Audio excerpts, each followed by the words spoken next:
안녕하십니까? 몸과 마음의 건강을 되찾아주는 힐링하우스 히아신스가 여러분과 함께합니다. 이번 달 읽어드리는 책은 김세현 선생님의 약과 주사를 끊고 건강을 되찾은 사람들, 인체정화 기적 이야기입니다.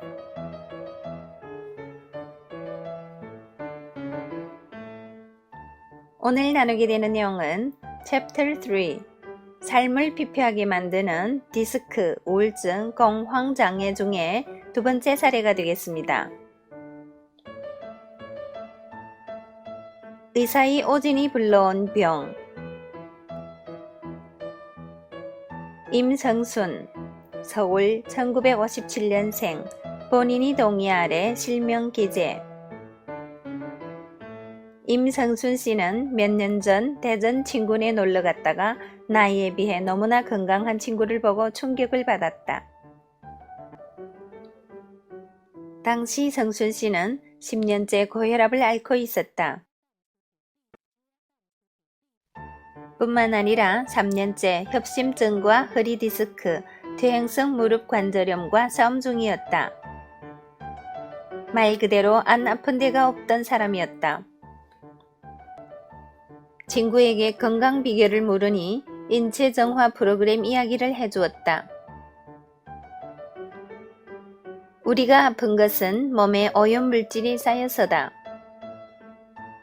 오염물질은 우리 주변에 만연한데 음식을 먹을 때 입으로 들어온다. 또한 숨을 쉴 때는 코로, 아무것도 안 한다고 해도 피부를 통해 우리 몸속으로 들어온다. 물 맑고 공기 좋은 곳에서 자연식만 한다면 독을 피할 수 있겠지만 우리는 오염된 도시에서 오염된 물과 오염된 음식을 먹으며 살고 있다. 온통 독이 둘러싸여 지내는 것이다. 그뿐인가, 사람을 만나고 대화를 하는 과정에서 정신적인 스트레스를 겪는다. 어쩌면 현대인에게 있어 가장 큰 독은 스트레스인지도 모른다. 성순 씨는 망설임 없이 나를 찾아왔다. 그동안 아무것도 모른 채 병원에서 하라는 대로 하다가 이 모양이 되었습니다. 양약을 먹건 한약을 먹건 단식을 하건 인체의 메커니즘을 모르는 상태로는 우리 몸을 지킬 수 없다는 것을 이제야 알게 된 것이죠. 이 책을 쓰는 과정에서 나는 성순 씨를 통해 병원 치료의 실태를 듣게 되었다. 나로선 도저히 이해할 수 없는 것이었다. 2010년 1월 몇 년째 다니던 병원으로 혈압약을 타러 갔습니다. 의사 선생님은 혈압이 좀 높다고 하면서 약을 바꾸어 주셨습니다. 그날이 목요일이었는데 다음날 금요일, 토요일 아침에 공복 상태에서 약을 한 알씩 복용했습니다. 그런데 일요일 아침에 일어났을 때 가슴 통증이 매우 심했습니다. 5분, 10분 정도 지나면 그런대로 나아졌다가 다시 심해지기를 반복했습니다. 월요일에 병원을 찾아갔더니 의사 선생님이 다시 약을 처방해 주셨습니다. 성순 씨는 약국을 찾아가 대체 그 약이 무슨 약인지 물었다. 심장약인데 모르셨어요? 이상한 생각이 들어 다시 병원을 찾아가 의사 선생님에게 물었다. 제가 왜 심장약을 먹어야 하죠? 그냥 심장이 좀 나빠져서 그래요. 하면서 의사가 얼버무리더라는 것이다. 그렇게 일주일 동안 약을 먹는데 아무래도 안 되겠다는 생각이 들었다고 한다. 선생님, 큰 병원으로 가고 싶으니 일회서를 좀 써주세요. 성순 씨는 의사가 써준 소견서를 들고 K대학병원으로 갔다. 그곳 의사에게 자초지종을 이야기했더니 심장조영술을 해보자고 하였다. 의사가 결과를 말해주었다. 약물 중독으로 인한 심장경련입니다. 정말 큰일 날 뻔하셨네요. 그때부터 성순 씨는 협심증 약을 추가로 먹게 되었다. 약이 부작용인지 체중이 올라가면서 코골이가 심해졌다. 하루는 자다가 깼는데 남편이 보이지 않는 것이었다. 당신 자다 말고 어디 갔었어요? 이상하여 물으니 남편이 성순 씨 코 고는 소리가 너무 커서 거실로 나갔다고 대답했다. 순간 너무나 미안하고 창피했다. 그 후로는 잠자리에만 누우면 바짝 긴장이 되었다. 선잠이 습관이 되다 보니 일상생활 중에서도 집중력이 떨어지고 건망증도 심해졌다. 겨울철 실내에 있다가 밖으로 나가면 머리가 찌릿하면서 편두통이 왔다고 한다. 피가 흐르다 막히는 느낌이었습니다. 집 앞에 재활병원이 있는데 주로 뇌출혈로 쓰러져 재활치료를 받는 사람들이 머무는 곳이었어요. 그들이 간병인이 도움을 받아 걷기 연습을 하는 것을 볼 때마다 나도 저렇게 되는 게 아닌가 싶어 괜히 무서워졌습니다. 당시 그녀는 산악회 활동을 하고 있었는데 조금만 빠르게 걷거나 가파른 길을 오르면 심장에 통증이 왔다고 한다. 퇴행성 관절염도 심하여 무릎이 수시로 붓고 아팠다. 또한 허리 디스크로 인해 몸을 구부렸다 펴는 일도 원활하지 못했다. 한참을 서 있으면 허리를 타고 통증이 내려오는 느낌이 들었습니다. 산에 가도 자꾸 뒤로 처졌어요. 제 가방에는 늘 비상약이 들어있었습니다. 바로 그때 성순 씨에게 찾아온 희망이 인체정화 프로그램이었던 것이다. 성순 씨는 단번에 혈압약과 협심증 약을 끊고 완전 효소식에 들어갔다. 일반적으로 고혈압약을 끊는 것은 무모한 일이라고 하여 의사들은 굉장히 반대한다.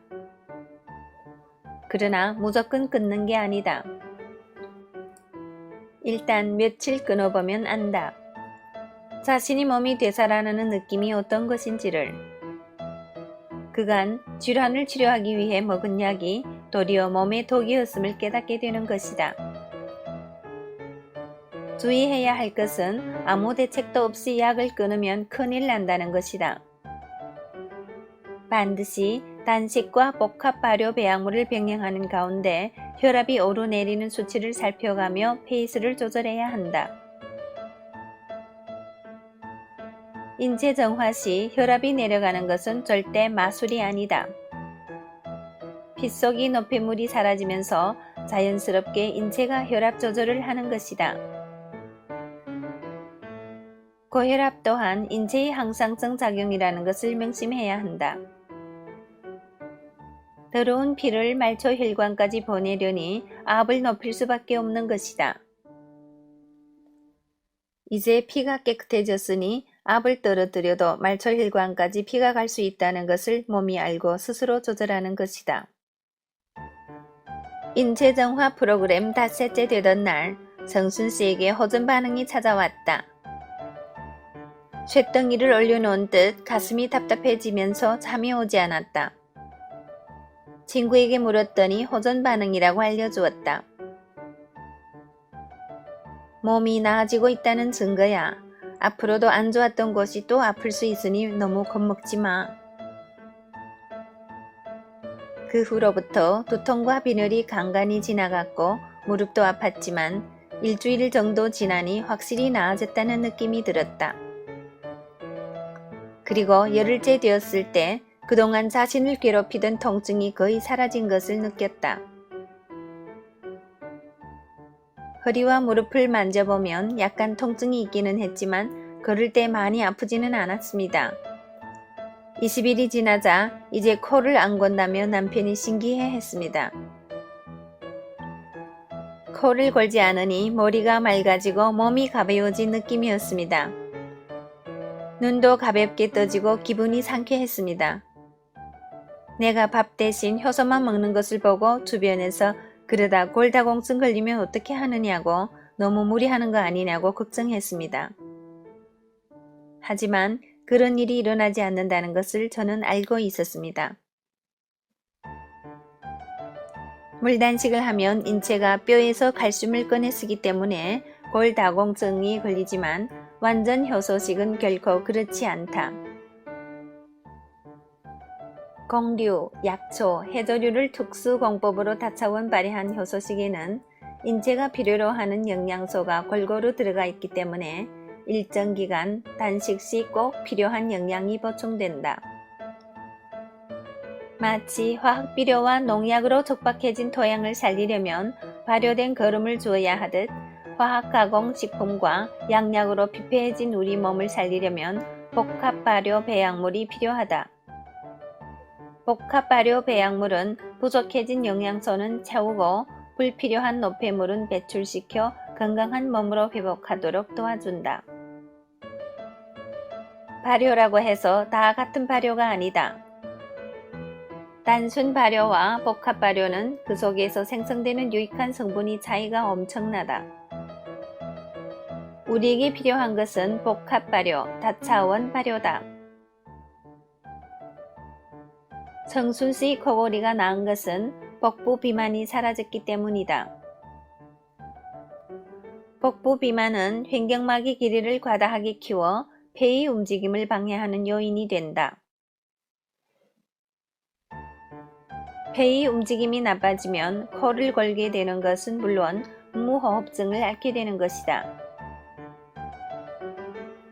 인체정화 프로그램 열흘 만에 6kg이 줄어든 몸은 한 달이 되었을 때 15kg이나 줄어 있었다. 50일 했을 때는 총 18kg을 감량한 상태였다.